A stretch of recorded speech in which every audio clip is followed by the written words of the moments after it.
Well, it's official. WWE is bringing WrestleMania to the city of New Orleans, Louisiana, as WrestleMania 42 is officially set for April 11th and 12th of 2026. Let's talk all about it. Ladies and gentlemen. What's up, world? It's your boy Tommy on the spot for Watch Along Wrestling, and I'm a content creator from Long Island, New York. Thanks so much for checking out this video. Kicking it late night tonight on the Watch Along Wrestling YouTube channel. As I'm filming this right now, WWE just went off the air with their Smackdown press conference. I'll touch on that a bit here in the end of the video. But in all honesty, what a night on SmackDown. Really all surrounding the return of The Rock to WWE television. It started to look like maybe The Rock wasn't really going to be involved with any of the WWE programming on the road to WrestleMania, and all of that is out the window. Rock back in the mix here. We don't have much clarity about his role, if there's going to be any, on the road to WrestleMania 41 in Las Vegas, but we did get an announcement from him tonight, so I'm going to talk about that announcement about WrestleMania, and then I'll also give my instant reaction to The Rock's involvement with Cody Rhodes and everything that happened from there. But let's start here with the announcement. WrestleMania 42 will be a two-night event, April 11th and April the 12th. So we actually avoid Easter. We could celebrate the holiest day of the year next year, as Easter does fall on April 5th. First thing my wife and I said to each other was, when is Easter? Let's just check out the date for Easter, because that's kind of the big holdup for us this year, and it does not conflict next year. So thankfully WWE got off of that. It's strange that they're doing it right on Easter weekend this year, so I'm really glad to see that that is the case. And it had been rumored for a while that WWE was going to do a return venue this year for WrestleMania. I feel like this has been months in the making where you've heard this. And so in my mind, I was thinking there's a couple of different ways they can go. You could obviously go with New Orleans. You can go with kind of the San Francisco Bay Area and return to Levi Stadium, where the San Francisco 49ers play. Or you can go to Orlando, because I did hear it was going to be a return venue of the last 10 years. That was always the rumor that I had heard, and it was made official that it will be New Orleans. So a little surprising, because this is the third one in 11 years for NOLA. But if you've never been to New Orleans for WrestleMania, I can tell you that there are very few shows and very few cities that are more conducive to a big event than the city of New Orleans. It is so much fun. I remember just arriving to the airport for WrestleMania 30 and seeing all these huge posters up of all the big stars that were going to be on the show. A marching band there greeted us playing John Cena's theme song, and it really felt like it was a happening. It felt very similar, even more so, I'd say, than it did at this past month when I went to Indianapolis for the Royal Rumble. It was incredible. And not only that, but because there's only so many areas to really go in the city of New Orleans. I mean, there are definitely, so you can go travel on the outskirts, but the main area is Bourbon Street. That's where everyone is. And while I was not at 34, and I'll get to that in a second, I just remember WrestleMania 30 being like, you'd walking up and down the street, you'd see people cosplaying in costumes. If you went to any of the clubs and you're doing the dancing, they would like break the music so everyone could yes chant. You'd have, I remember Finlay and Sheamus on top of an Irish pub tossing beads down. I remember Brian Knobbs walking up and down, he and I sharing a cheer, and that is what you want when you're getting ready for WrestleMania. I don't know if there is a more fun environment for a WrestleMania than the city of New Orleans. I understand why they're coming back here for a third year. 34 I didn't go to. It's the show that one of the shows that I really miss going to, and I was kind of regret not going to. It was right after my wife and I had gotten married. We had a honeymoon planned for South Africa about a month after our wedding. So initially we weren't going to do WrestleMania. We were going to hold off. But then plans kind of opened up. We were able to go to WrestleMania, and I had the time off approved from work. They took back the time. At the time, I'd kind of just started in this role, and so we made the decision not to go. Big regret on my part. I should have put my foot down. Probably should have went. And even though I think WrestleMania 34 certainly had its ups and downs in terms of that card, it was such a fun environment. People I know who were there, we're talking about Matt Hardy showing up on the streets, Elias playing a gig in one of the nearby bars. So I'm telling you, if you are on the fence, if you are thinking about New Orleans, like, oh, New Orleans again, like, you know, enough. And I know there's almost this contingent that feels that New Orleans is a huge party city, similar to Las Vegas. And I will tell you, just like I did when I told you that WrestleMania was coming to Las Vegas, that it is a city that anybody can enjoy. You don't need to be a big partier. Sure, if you want to be a partier, you want to have your hurricanes, there's plenty of that. But if you don't want any of that, you can still have a great time. The city has tons of great music, bands up and down the streets, super talented musicians, incredible amounts of food. The Rock talked about it in the press conference: crawfish, beignets. You can go to the beignet cafe there. Also have the half coffee, half milk, and there's just so much to do there. And because everything is so centrally located, all of your wrestling stuff is going to be really easy to get to as well. Access is right there, or at least it was back in 2014. I guess now it's WWE World, where the venue where they had the Raw the night after was right centrally located, not too far from where the Superdome was. So everything is kind of within walking distance there, and it's going to be an awesome time. You can really feel like you're going there to kind of take over the city as going to WrestleMania, which is about as good as you can get. So I do hope if you're immediately crossing it off your list, you give it a second thought, because I do think it'll make for a really fun weekend there. And obviously much more to come as we approach and get through WrestleMania 41. But they did say, and Rock did say it on his press conference today, that the initial plan was for them to announce it at the Super Bowl. And I'm interested now to see this, because I'm thinking WWE is going to be following around the Super Bowl a bit.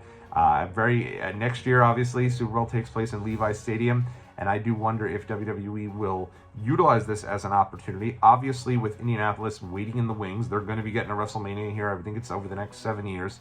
But I think Levi's Stadium could be one you could kind of come back to as well, right there in California. And I know it's tough, certainly for the folks like, I remember Minneapolis obviously was heavily rumored this year, and they ended up getting SummerSlam next year, which will be a blast for them and a lot of fun. It's not WrestleMania, I recognize that. I do think now WWE is going to be trying to go out of their way to be kind of in the center of the entertainment capital of the world, these bigger cities that the Super Bowl typically goes to. So you have your Vegas this year, NOLA next year, probably I'm thinking California the year after that, but they're going to be right in the heart of where, your big touristy destinations are. I was hoping for Orlando personally, because I do love the kind of idea of going to WWE and Disney in that same week. I loved it in 2017, but I had a blast for New Orleans in 2014, and I do think anyone who's going to have a lot of fun. But Rock even mentioned it today that initially the plan was to have an appearance on the Super Bowl and make it a big announcement that WrestleMania would be coming to New Orleans next year after the success of the Super Bowl, and it fell through. And you can tell that was the plan, right? It felt like that was what was brewing, and it made sense to do it here tonight. Obviously, it's Raw was there in New Orleans, and so it made sense for that announcement to take place. Similarly, in a way to when WWE announced they were going to Philly, they announced it at Extreme Rules 2022 that they'd be coming back for WrestleMania. So very similar type of situation here with WWE doing that tonight. But you could tell with the press conference, it was only The Rock, and he was completely as Dwayne Johnson. They even said it in the little graphic, join us for this press conference afterwards. It's going to be Dwayne Johnson, TKO, board of director, who's going to be addressing the media, answering all questions. And it was only him. There was nobody else there from WWE, no Triple H, no Nick Khan, no mayor of New Orleans, like you would typically get at a press conference, really ushering in WWE coming to that city for WrestleMania. It felt very kind of makeshift. No wrestling media was in town.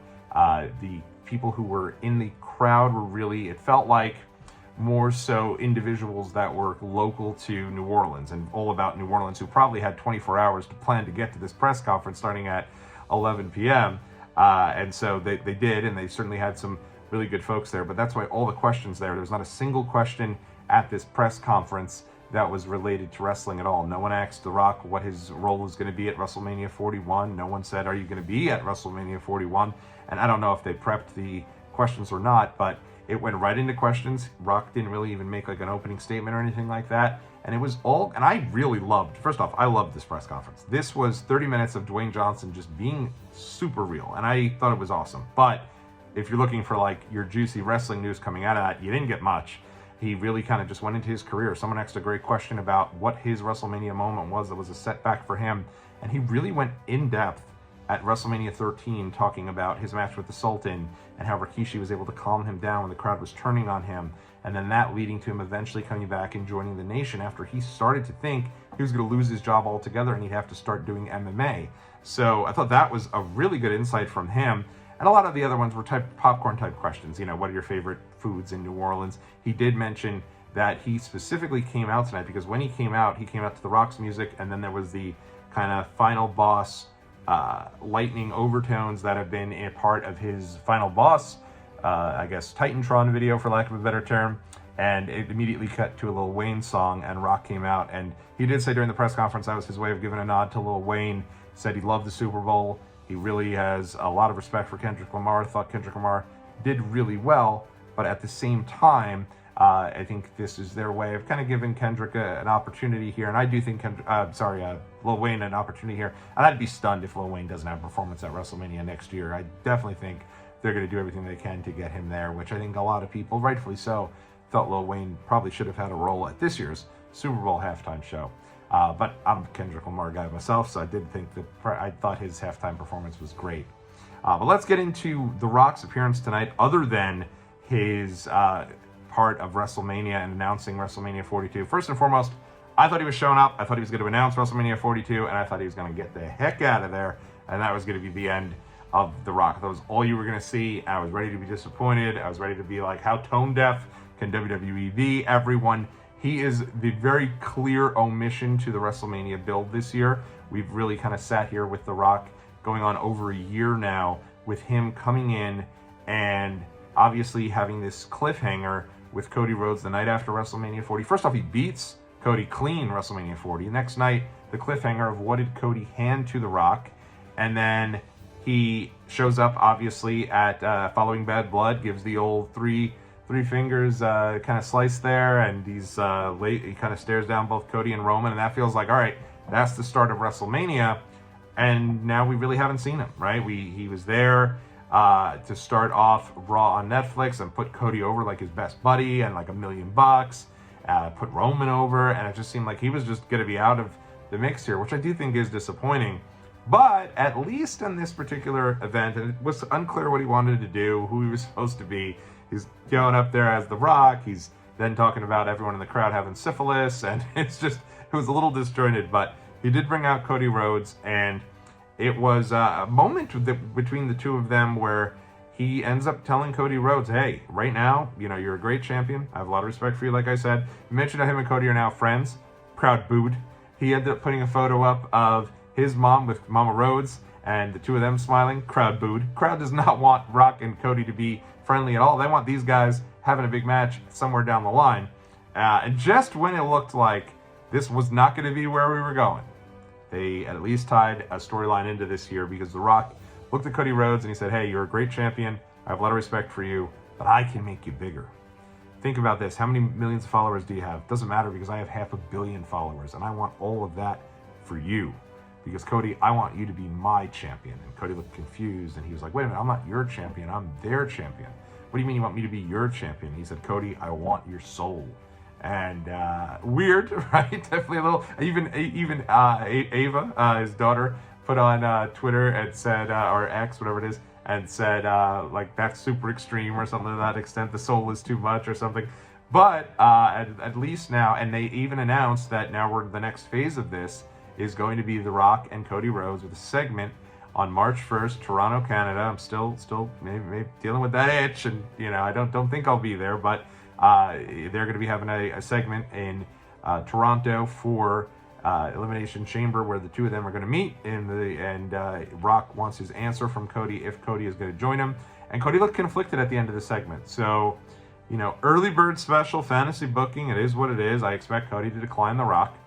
But I do think that I think he's going to get there. I really do. I think it's going to be Cody and either John Cena or CM Punk at WrestleMania, and I think it's going to end with The Rock showing up, screwing whomever, and joining Cody Rhodes. And I kind of think that'd be a really fun twist to see Cody go Hollywood, so to speak, right? It's Rock coming back and telling Cody Rhodes he wants him to be Hollywood, just like The Rock eventually became. So that'll be interesting to follow.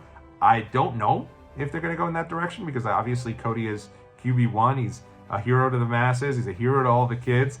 It would be interesting, though. I could tell you he's a fantastic heel. If you've seen any of his work as a heel, he's really good. And so, I'd be interested to see if that is the direction that they go. But at least they gave us something.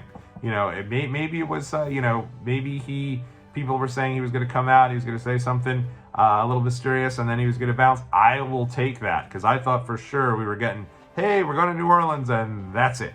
And that's not what we got. Instead, it's a continuation of this story that felt like they had kind of abandoned entirely. Do I think he's going to be at WrestleMania this year? Don't. But at least now I do think he's going to remain in the mix, certainly as a character through this WrestleMania and hopefully beyond, depending what happens here. But certainly a little added excitement to the Elimination Chamber show, and it's going to be really fun to monitor. I think it's one of the things to really look forward to. Let me know what you thought about this segment in the comment section below, and I'll be right back here with a video probably tomorrow morning. As you wake up, there might be 2 videos right here on Watch Along Wrestling. Until then, I'll catch you all in the next video.